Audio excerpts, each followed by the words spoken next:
It may seem to you that you've always feared being left alone, or not having anyone to care for you. Maybe you've been assuming too much responsibility for the feeling of other people, and have been too quick to assume that you are solely responsible for whether a relationship works out or not. Perhaps you've been unconsciously selecting partners who are unable or unwilling to commit to a stable relationship, but then blaming yourself if the relationship breaks up. Insecurity in relationships can spoil your enjoyment and squeeze the life out of those relationships, and be very off-putting to others. It creates an atmosphere where everything seems heavy or difficult when it needn't be. Excessive fear of abandonment often comes from early experiences, especially childhood experiences, but also first experiences of adult relationships, of having been abandoned or left out, or made to feel that you didn't belong to the group or family or couple. Such painful experiences can leave powerful traces and influence your behavior more than you may realize.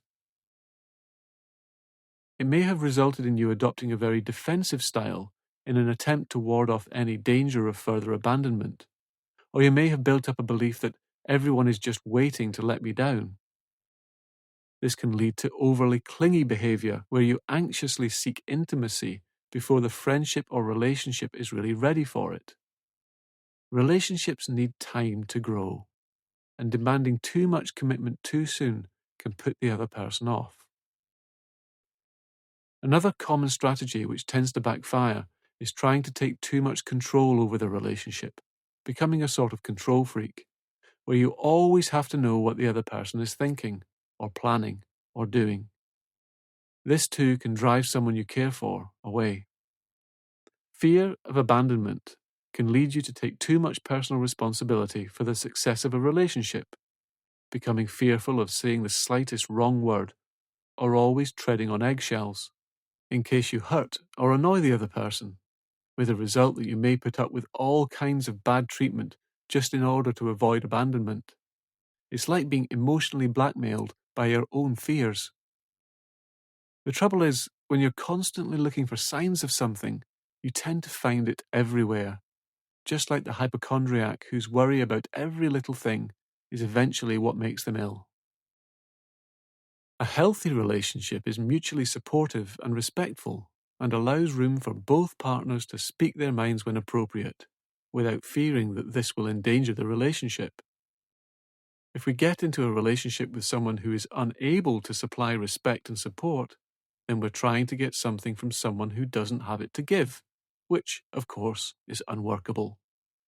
Such a relationship is better ended. Whatever happened to you in your childhood or your early relationships, you now have all kinds of personal skills and resources that you didn't have then. You are stronger than you know.